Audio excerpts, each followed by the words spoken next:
It's wonderful to be here in my home city and to be here with you. I've addressed, I think, many of your conferences, and so it's great to be here again.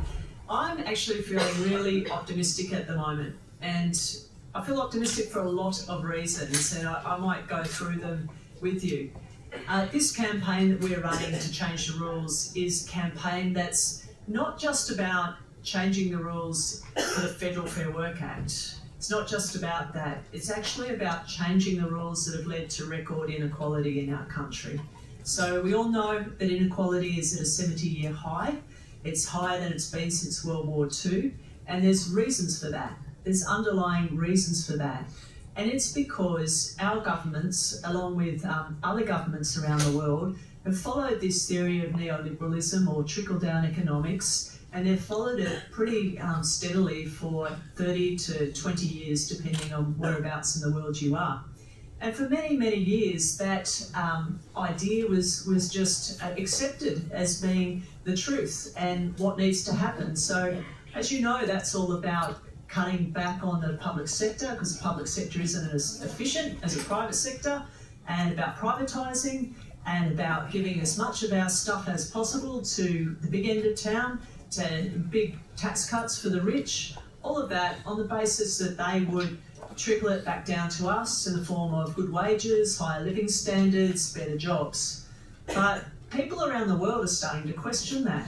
And they're starting to question it because the facts, it's just not adding up. And what instead we're seeing is this growing inequality, because when you think about it, what's happened is wealth has shifted up to the top, but it's not come back down, has it? And that's the problem.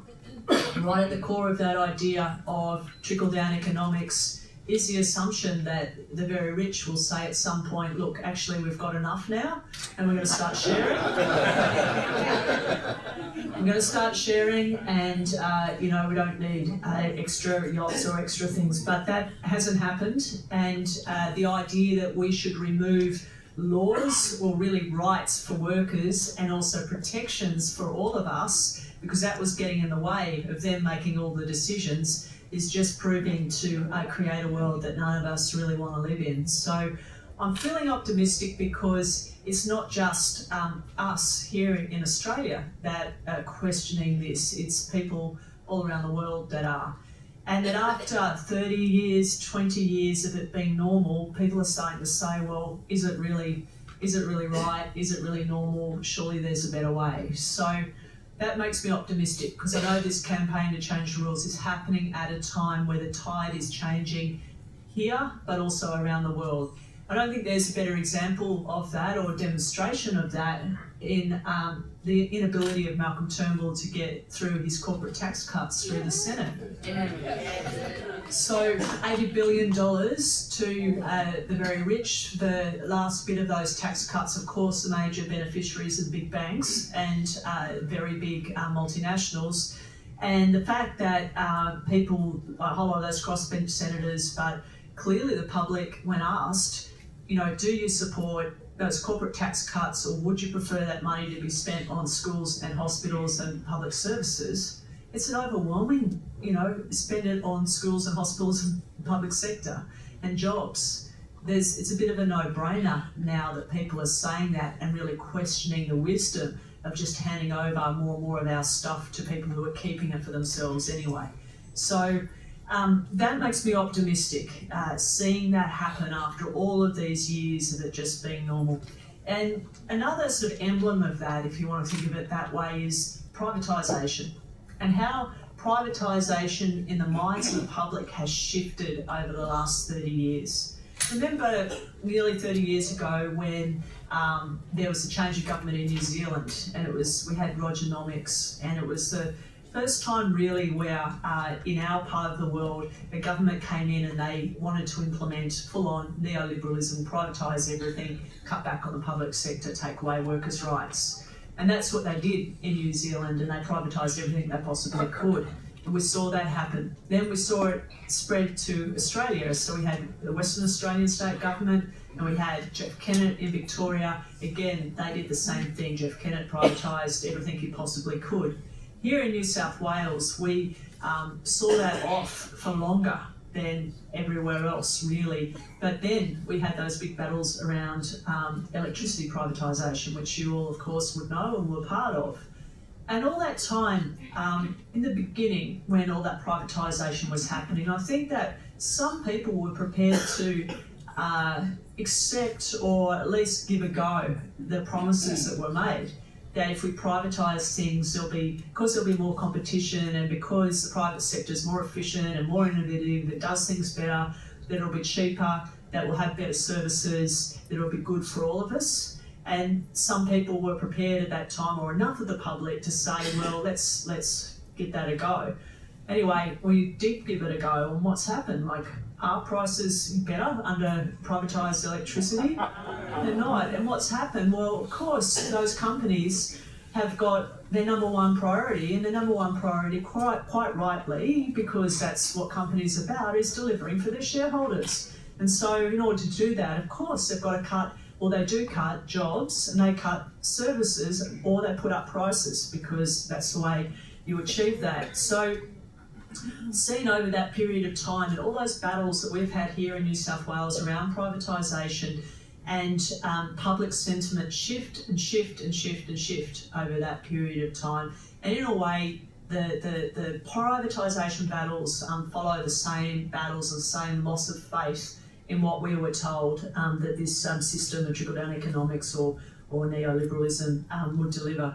So that's one reason why I feel optimistic, because I feel as though the campaign that we're running at a time where we're not actually swimming against the tide anymore. Because of course, us, the trade union movement, we've had to swim against the tide when things weren't popular and the public weren't on side with everything we were saying.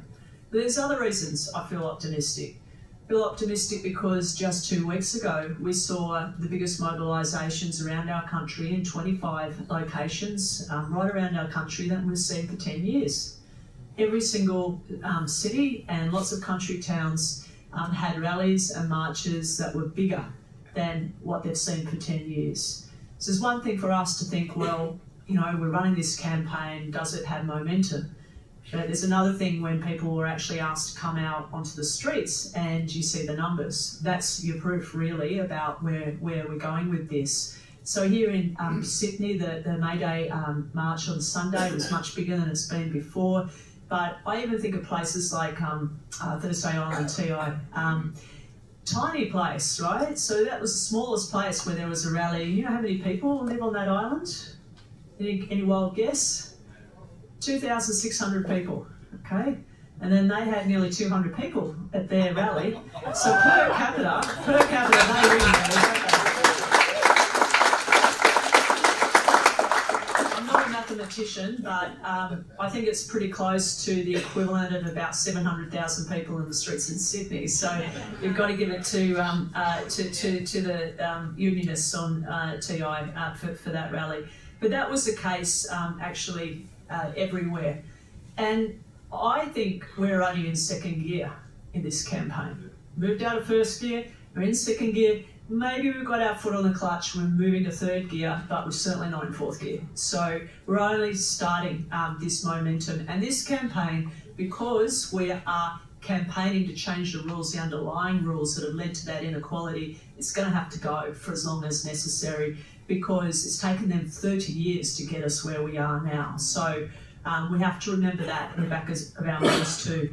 There's two other reasons why I feel optimistic. The other one is that people, I get these statistics every week from the team at the ACTU in Melbourne about how many people have contacted us wanting to join their union.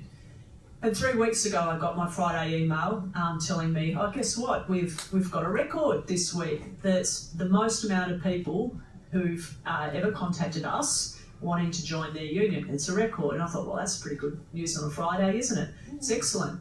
And then the Friday after that, 2 weeks ago, I got another email saying, guess what? We beat last Friday's number. And then last Friday, again. So 3 weeks in a row, record number of people contacting us.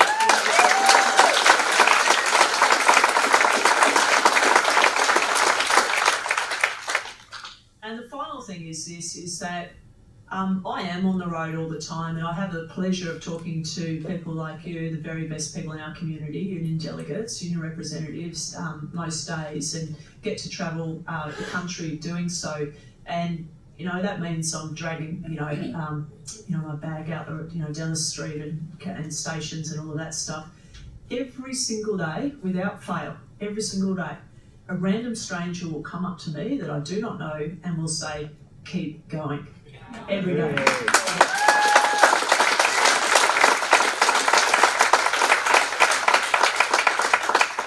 So even though there's all those reasons to feel optimistic, we also know, don't we, as trade unionists, that change doesn't happen just by itself. It's not like a reality TV show, unfortunately, where we can sit there and just watch the plot unfold. It's not like that. It's a real life, which means we're the actors in it. And who makes change and who makes history? It's people who make history, and it's people's movements that make history. And we know that from all the ways our movement has changed the rules in the past when we fought for fairness. So things like the living wage that we won 110 years ago, people changed history. We, the trade union movement, changed history to bring that about. Equal pay for women was fought and won by us, by working people. We changed the rules on that. The weekend was won by us as well. And that wasn't, of course, by just thinking that, okay, the tide might have turned and things are more on our side, maybe politicians will do things for us. No, we didn't. We went out and campaigned and we demanded. And that's how we got change, through our organisation, through acting together, and through the union movement making those demands in a united way.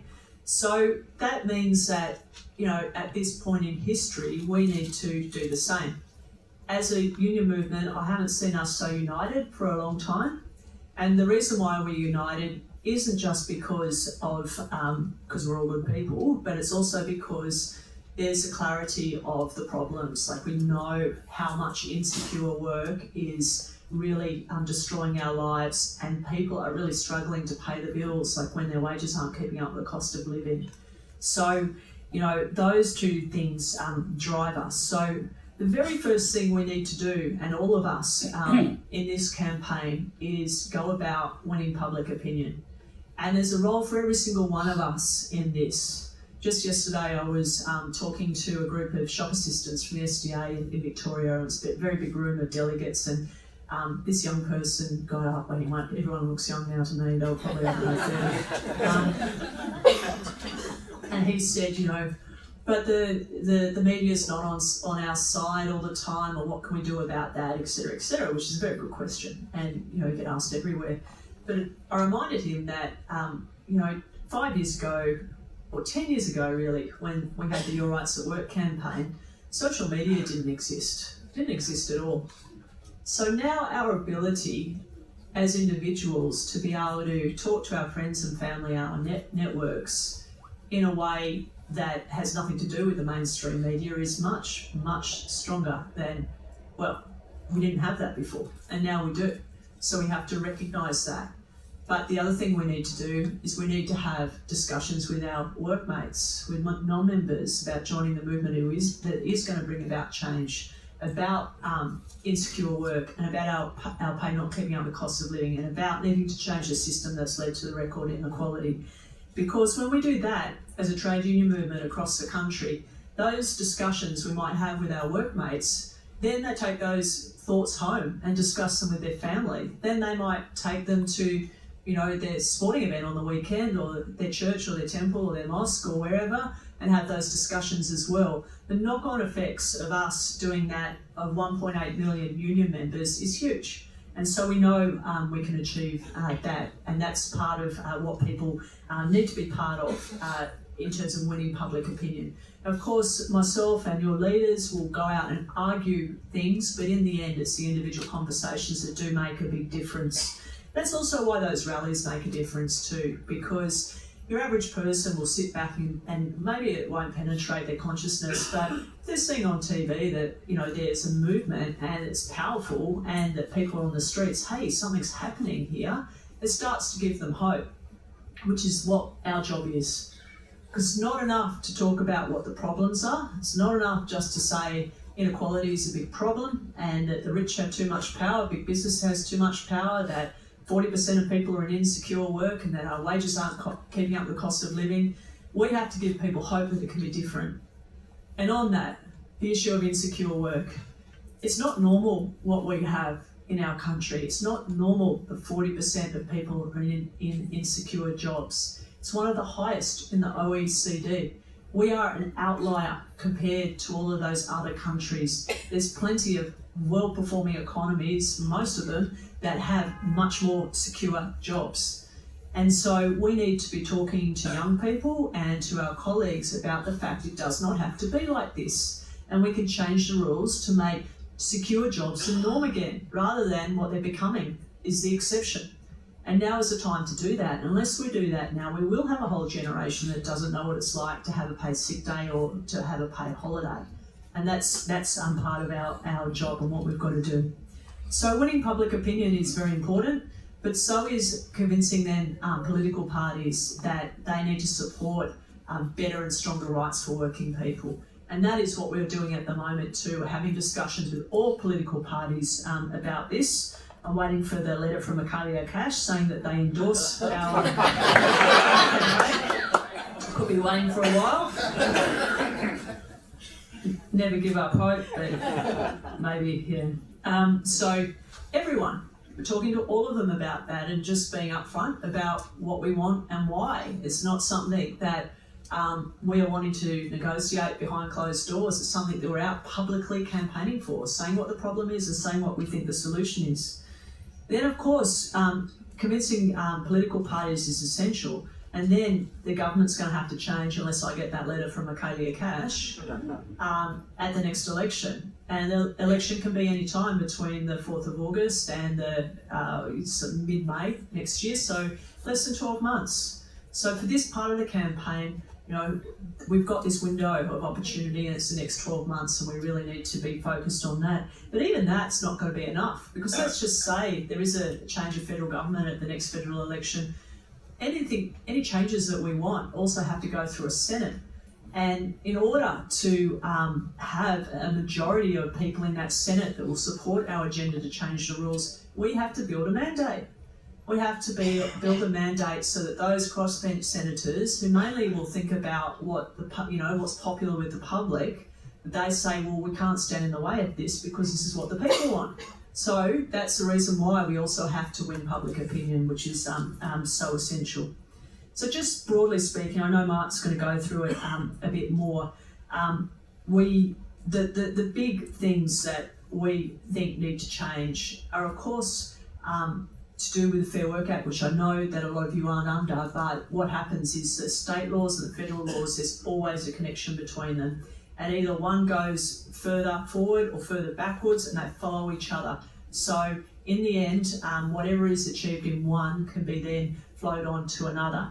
So secure jobs I talked about, and I talked about just how important that is, which I know you all know, because I'm sure the New South Wales government's been busy sending jobs out to labour hire and turning people into contractors, yes?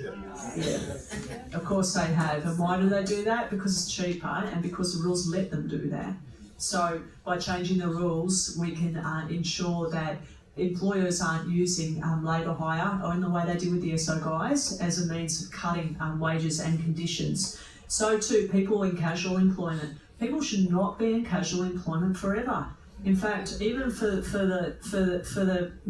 a year or for 6 months, if you're working regular hours and you've got an expectation that that's going to go on, well then you deserve the same rights as permanent workers. And so that's knowing you've got the security of where your money's going to come from every week. And for employers, what is that going to cost them? Actually, it costs them more for casual employees, but if they were going to then need to let them go, all they're getting out of is the redundancy pay, really. And it's the same with fixed-term contracts. Like this move towards putting people on fixed-term contracts, what does that do? That shifts all the stress back onto us, and all the people have to wait at the end of those 12 months and think, am I going to be renewed or aren't I? That's a big stick for employers, and that of course leads to a lot of stress on families where we've got that situation. Where jobs are ongoing, people should have that base security. And is it any wonder that there's issues in terms of how much the retail sales and consumer spending and low wage growth when we've got so much insecure work? Is there any wonder, where people don't know where their money's coming from next week, whether they're going to get it? Well, they're not going to spend as much, are they? And of course, that affects the whole economy. So that secure jobs is a key thing that we need to achieve. We need a better bargaining system, a fairer bargaining system that allows people to bargain across industries or sectors should they need to or should they want to. So not just enterprise bargaining, but other options other than that. We need better bargaining laws so that we have fairer rights to take industrial action when we need to as well. All we want is our laws to be brought in line with the other developed countries. Most other developed countries either have the right to strike in their constitution, or it's much easier to do so without all the fines that are imposed for us, and that is also holding back our wages growth, especially at a time when we've got high inequality, which means a whole lot more power is at the top. We need fair minimums, and that means penalty rates have got to be restored. That's essential. We need paid domestic violence leave for everyone. And we need better enforcement, so giving the Commission power to be able to make decisions, to settle disputes, to balance out the power of employers. And of course,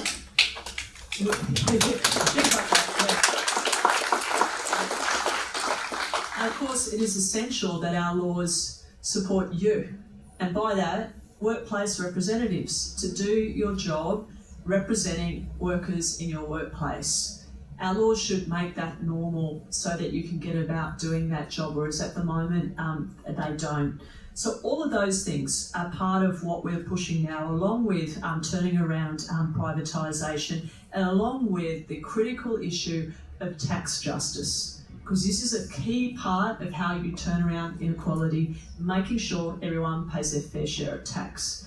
Now, we have a huge problem with this. As much as ScoMo and Turnbull will say that, we've got these high corporate tax rates in Australia and we've got to make them competitive because Donald Trump's doing it. The actual tax that companies pay in Australia is not high. It's not. Think of this, 732 corporations operating in Australia last year paid no tax.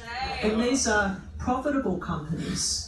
And they pay no tax because they can get out of it, because our tax laws are so weak and there's so many loopholes.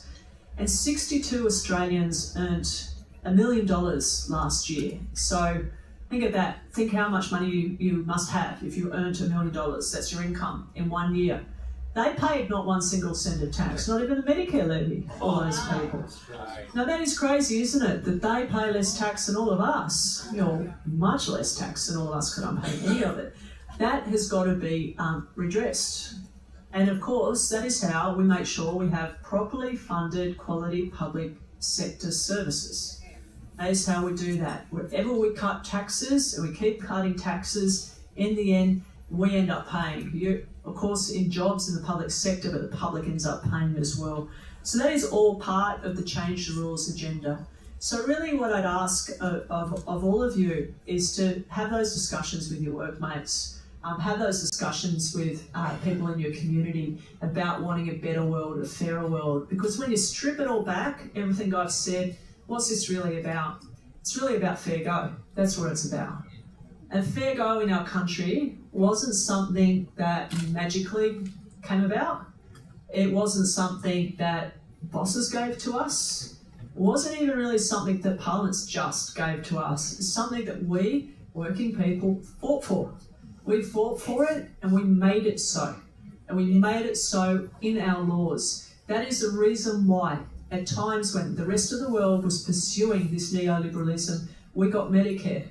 We got paid superannuation for everyone. Because we went about saying, well, okay, if we're going to have this system, we're going to make sure at the centre of it there's fairness. And that, in the end, is still what we're fighting for. So all those years, those last 30 years, the last 20 years, when it's been so tough for us as a trade union movement, and you just think of it, it's 20 years since the MUA dispute. Who here remembers that? 20 years. And what was that about? That was about a newly elected Howard government thinking that they had to crush the trade union movement because we were getting in the way of big business making all the decisions. So we are the regulations, we are the things that are bringing about fairness. Get us out of the way and let them make the decisions. And they wanted to follow what Margaret Thatcher did in the UK about going after the strongest union, like they did with the miners' union in the UK. But the idea, if they could crush the MUA, that would demoralise the rest of us and they'd be able to take on all of the unions. Well, they failed. We won that. We won that big battle 20 years ago. Then 10 years ago, we had work choices. So this really was another way of the government going about the same thing, but from a different angle. When they got control of that Senate, just bringing in exactly what they wanted. And remember, this is individual contracts. This is taking away all the minimums. This is removing the independent umpire altogether. That's work choices. That is the neoliberal dream, is work choices. And we fought that. We fought that and we won. And here in New South Wales, we even turfed John Howard out of his seat. So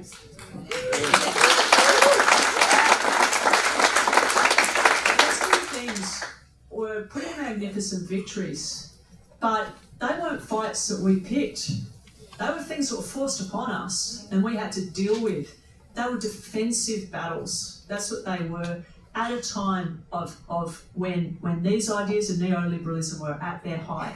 So we saw off those big challenges. But now in our minds is for us to switch and to say, well, you know, now we've got this huge problem with inequality. We have to get back on the front foot again, just like people did before us. Not being defensive, but advancing now to get better and stronger rights to deal with this issue of inequality. So all this time when we've kept the flame of fair go alive, through all those dark years, when we've MUA through work choices, we kept talking about fairness. We're still talking about fairness, but now really we've just got to go out and fight for it. Thank you, everyone.